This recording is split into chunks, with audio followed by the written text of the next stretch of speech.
Assalamualaikum dear students, welcome to parkedu.tv. In this important video I am going to discuss tenses. Okay इस video में मैं एक sketch बनाऊंगा और इस स्केच की मदद से Urdu and to English translation में जो टेंसेस का किरदार है, जो टेंसेस का इस्तेमाल है, वो मुकम्मल तौर पर इंशाल्लाह इस वीडियो में डिस्कस करने की कोशिश करूंगा। तो वो लोग जो उर्दू इनटू इंग्लिश ट्रांसलेशन को अच्छी तरह समझना चाहते हैं वो इस वीडियो को अच्छी तरह आखिर तक देखें।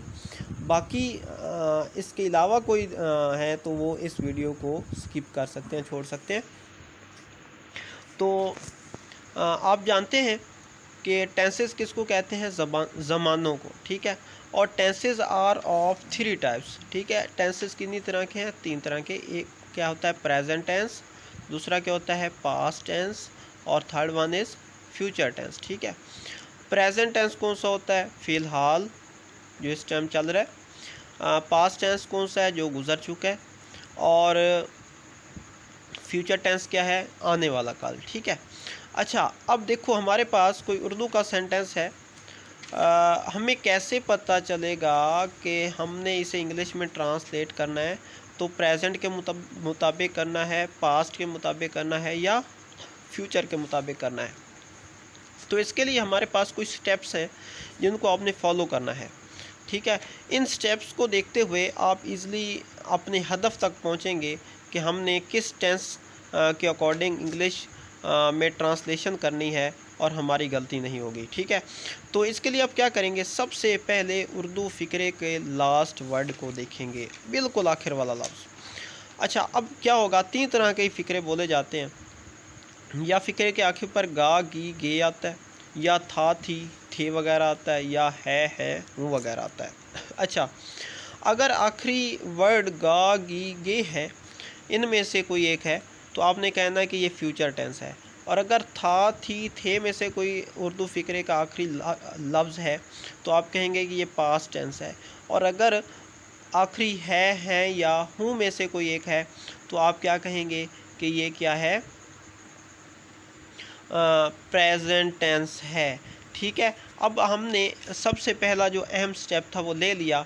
हमने एक फ़ैसला तो कर लिया कि ये प्रेजेंट टेंस है, पास्ट टेंस है, या फ्यूचर टेंस है। अच्छा, नेक्स्ट हमारे पास जो बात बचती है, चूँकि प्रेजेंट टेंस, पास्ट टेंस और फ्यूचर टेंसेस जो हैं, these are further divided, each of them are further divided into 4 types, ठीक है। ये 4 टाइप्स में मज़ीद डिवाइड किए जाते हैं। लाइक इंडेफिनेट टेंसेस, इंडेफिनेट तीनों के लिए होते हैं, मतलब प्रेजेंट इंडेफिनेट भी होता है, पास्ट इंडेफिनेट भी, और फ्यूचर इंडेफिनेट भी।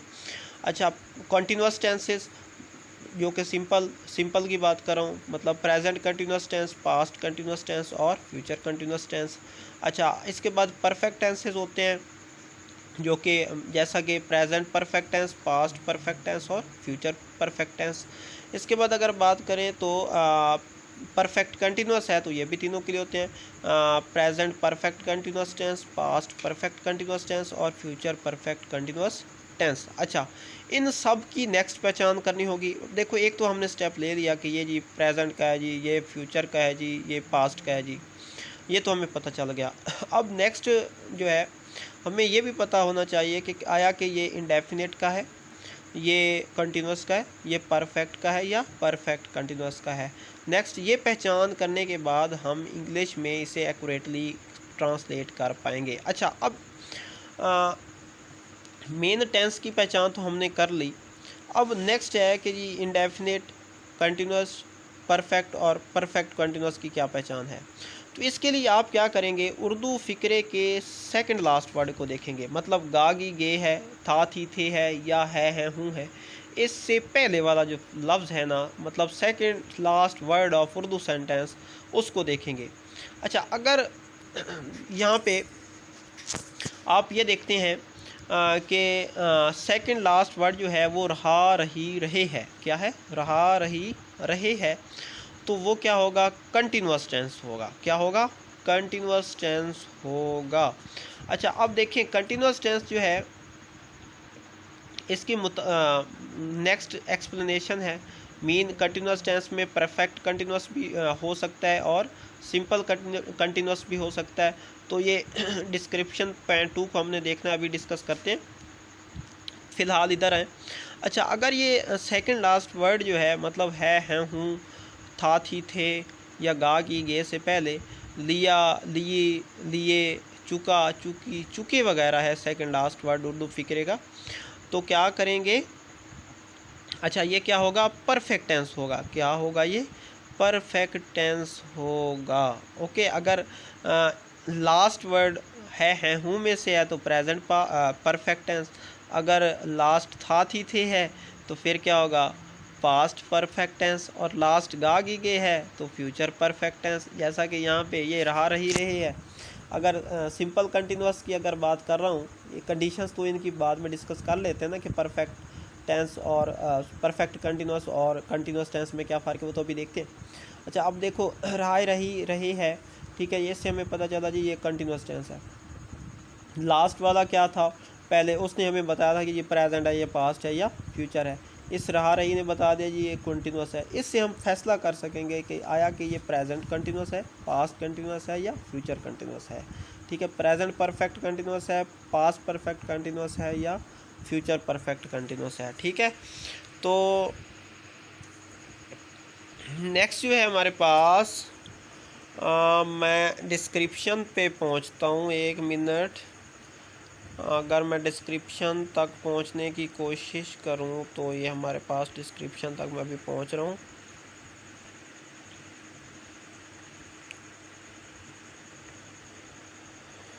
अच्छा, हाँ, ये कंटिन्यूस टेंसेस की डिस्क्रिप्शन पे मैं पहुंच चुका हूँ। अच्छा, रहा, रही, रहे अगर second last word Urdu sentence में है तो हमें पता चलेगा कि ये कंटिन्यूस टेंस है, लेकिन इसमें कुछ शर्त हैं जो परफेक्ट कंटिन्यूस और सिंपल कंटिन्यूस में डिफ्रेंशिएट करेंगी। उनमें क्या है? अगर सिंपली रहा, रही, रहे का इस्तेमाल है, रहा, रही, रहे से पहले ता, ती, ते वगैरह भी नहीं है और टाइम फैक्टर भी नहीं है, मतलब टाइम का इस्तेमाल भी नहीं है, तो फिर क्या कहेंगे कि ये है सिंपल कंटिन्यूस टेंस।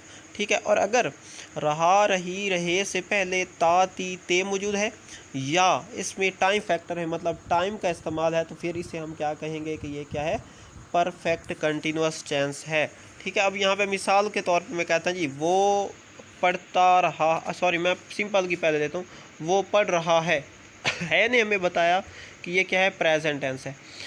पीछे हमने सेकंड लास्ट वर्ड रहा देखा, रहा ने हमें बताया कि ये क्या है?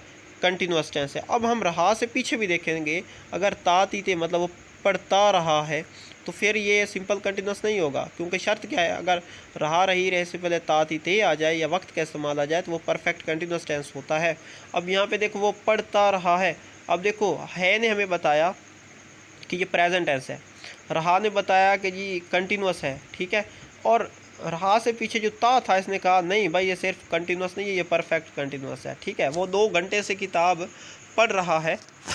ठीक है, इसमें है ने हमें बताया कि प्रेजेंट है, रहा ने बताया कि कंटिन्यूस है, और 2 घंटे जो टाइम है उसने बताया कि ये नहीं, ये सिंपल कंटिन्यूस नहीं, ये क्या है? परफेक्ट कंटिन्यूस है।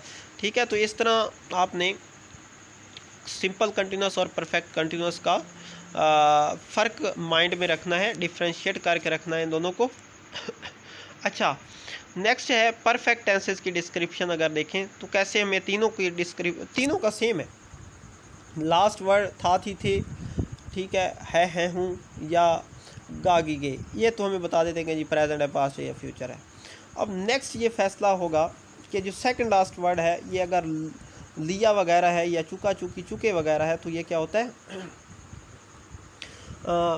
परफेक्ट टेंस होगा। ठीक है, यहाँ पे मिसाल लेता हूँ, जैसा कि ये सेंटेंस मैंने बोला जी मैं सबक याद कर चुका हूँ ने बताया कि ये प्रेजेंट टेंस है, चुका ने बताया कि ये परफेक्ट टेंस है, तो ओवरऑल क्या बनेगा? ये प्रेजेंट परफेक्ट टेंस। अब यहीं पे मैं कहता हूँ जी मैं सबक याद कर चुका था। अब देखो था क्या बताएगा कि ये क्या है? पास्ट टेंस है, और चुका क्या बताएगा कि ये क्या है? परफेक्ट टेंस है, तो ये क्या बनेगा? Past perfect tense. अगर यहीं पे मैं सेंटेंस चेंज करता हूँ, मैं कहता हूँ मैं सबक याद कर चुका हूँगा। अब देखो गा हमें क्या बता रहा है? हूँगा कि फ्यूचर है। चुका क्या बता रहा है? कि ये परफेक्ट है। तो ओवरऑल क्या बनेगा, ये फ्यूचर परफेक्ट टेंस बन जाएगा।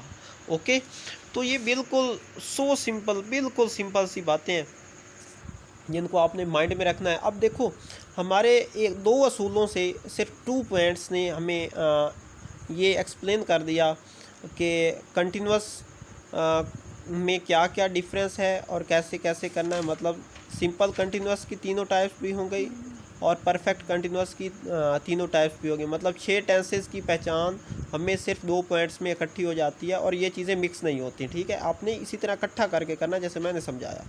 ठीक है भाई, लास्ट वर्ड को देखो, फिर सेकंड लास्ट वर्ड को देखो, ठीक है, फिर फैसला करो। इस तरह आपकी मिक्सिंग नहीं होगी जो आप मिक्स करके बैठ जाते हैं। ठीक है, अच्छा, नेक्स्ट हमारे पास सिर्फ क्या बचते हैं, इनडेफिनेट वाले। अब इनडेफिनेट को समझने के लिए थोड़ी मुश्किल होती है। बाकी ये जहाँ तक बात है सिंपल कंटिन्यूस की या परफेक्ट की या परफेक्ट कंटिन्यूस की, ये हम 9 टेंसेस जो हैं ये 2 पॉइंट्स में मुकम्मल तौर पर डिस्कस कर चुके हैं। ठीक, और इस तरह कर चुके हैं कि हमारा प्रेजेंट, पास्ट और फ्यूचर वाला मसला भी हल हो जाएगा और हम एक दूसरे के साथ इन्हें कंफ्यूज भी नहीं करेंगे। नेक्स्ट हमारे पास जो इंडेफिनेट टेंसेस हैं तीनों, इनको हम सेपरेटली डिस्कस करते हैं। इनके लिए कोई स्पेसिफिक रूल इकट्ठा नहीं बनाया जा सकता। तो अब क्या करेंगे, अगर फ़िक्रे के आखिर पर है, हूँ है, तो पक्की बात है वो तो प्रेजेंट है। लेकिन है, हूँ से पीछे ता, ती, ते अगर मौजूद हो तो आप कहेंगे कि जी प्रेजेंट इंडेफिनिट सेंटेंस है। ओके, अगर फ़िक्रे के आखिर पर अलिफ, ये छोटी है ये, या ये बड़ी है ये मौजूद है, या ये छोटी है ये बड़ी है ये, या अलिफ के बाद था, थी, थे मौजूद है, तो आप कहेंगे कि ये क्या है, पास्ट इंडेफिनेट टेंस है। क्या है, पास्ट इंडेफिनेट टेंस है। जैसा कि पास्ट इंडेफिनेट की मिसाल लेता हूँ, सर मुमताज़ हुसैन कुनियाना साहब ने कल इंग्लिश पढ़ाई। अब देखें यहाँ पे पढ़ाई, ये क्या है, ये छोटी है ये आया। ठीक है, तो ये छोटी है ये क्या बता रहा है कि ये क्या है, पास्ट इंडेफिनेट टेंस है। और यहाँ पे दूसरी कंडीशन ये भी हो सकती है कि जैसा मैंने लिखा कि सर मंजूर हुसैन कादरी साहब ने कल इंग्लिश पढ़ाई थी। अब देखो ये छोटी है ये के बाद थी भी आ गया। ठीक है, ये था, थी, थे भी इनके बाद आ सकता है, तो ये भी फ्यूचर इंडेफिनेट में ही आएगा। ओके, और दूसरी बात जैसे मैंने प्रेजेंट इंडेफिनेट में की कि है, हूँ से पहले क्या आएगा, ता, ती, थे आएगा। जैसा मिसाल मैंने लिखी है कि अब्दुल बासित और मैं मिलकर पढ़ते हैं। अब देखें, हैं ने बताया कि ये प्रेजेंट टेंस है और हैं से पीछे ते जो था, ते ने मुझे बताया कि ये इंडेफिनेट टेंस है, तो ये क्या ओवरऑल बना, प्रेजेंट इंडेफिनेट टेंस बन जाएगा। ओके, और अगर सिंपल फ़िक्रे के आखिर पर गा की गे मौजूद है तो आप क्या कहेंगे कि ये फ्यूचर इंडेफिनेट टेंस है। जैसा कि मैंने एक सैम्पल के तौर पे लेता हूँ, मैं फ़ज़ल करीम फ़ारूक साहब से उर्दू पढ़ूँगा। अब देखो, गा ने मुझे बता दिया कि ये क्या है, फ्यूचर इंडेफिनेट टेंस है। अगर देखो इसमें और कोई कंडीशन है, कोई ना रहा, रही, रहे, गा गी गे से पहले, ना चूका चूकी का इस्तेमाल है, ना टाइम फैक्टर, कुछ भी नहीं है, सिंपल गा गी गे का इस्तेमाल है, तो ये क्या है, फ्यूचर होगा। जैसा और जैसा कि नेक्स्ट मैंने लिखा जी, चौधरी तारिक साहब और इसहाक साहब फ़िज़िक्स पढ़ाएंगे। अच्छा, अब ये पढ़ाएंगे में गे ने बताया कि फ्यूचर इंडेफिनेट टेंस है। और मज़ीद इससे पीछे हमने देखा और कुछ भी नहीं था, ना रहा, रही, रहे का इस्तेमाल था, ना चूका, लिया, इस तरह का कोई लफ्ज़ था। ठीक है, सिंपल गा की गे का इस्तेमाल है फ़िक्रे में, तो हम इसे कहेंगे फ्यूचर इंडेफिनेट टेंस। अच्छा, उम्मीद कर सकता हूँ कि आपको तमाम तर टेंसेस में जो उर्दू में आप बोलते हैं उनकी पहचान हो गई होगी कि आया कि ये प्रेजेंट से ताल्लुक़ रखते हैं, पास्ट से या फ्यूचर से, और नेक्स्ट जो है ये प्रेजेंट इंडेफिनेट से, पास्ट इंडेफिनेट से या फ्यूचर इंडेफिनेट से। कंटिन्यूस टेंसेस में आया कि वो सिंपल कंटिन्यूस से ताल्लुक़ रखते हैं या परफेक्ट कंटिन्यूस से। और लास्ट पे जी परफेक्ट टेंसेस आया कि ये प्रेजेंट परफेक्ट है, पास्ट परफेक्ट है या फ्यूचर परफेक्ट है। इनमें अच्छी तरह करके आप डिफ्रेंशिएट कर सकेंगे। अगर नेक्स्ट भी कोई कन्फ्यूजन होती है तो कमेंट बॉक्स में ज़रूर मैसेज कर दीजिएगा, मैं बाकायदा वीडियो रिकॉर्ड करके अपलोड कर दूँगा।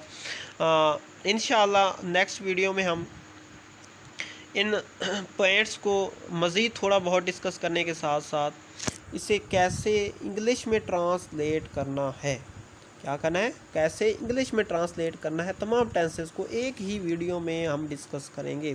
पूरे के पूरे 12 टेंसेस को एक ही वीडियो में इंग्लिश में ट्रांसलेट करना सीखेंगे और इस तरह इकट्ठा करके मैं डिस्कस करवाऊँगा कि आपको कभी भी कन्फ्यूजन नहीं रहेगी। जो आप भूल जाते हैं कि पता नहीं यहाँ क्या करना है, मिक्स कर बैठते हैं, वो मिक्स आप इंशाल्लाह नहीं करेंगे। उम्मीद करता हूँ कि आपके लिए ये वीडियो बहुत यूज़फुल साबित होगी। मज़ीद ऐसी नोटिफिकेशंस और वीडियोस हासिल करने के लिए PakEdu.tv को सब्सक्राइब करें और घंटी के बटन को दबाना मत भूलें। Thank you so much.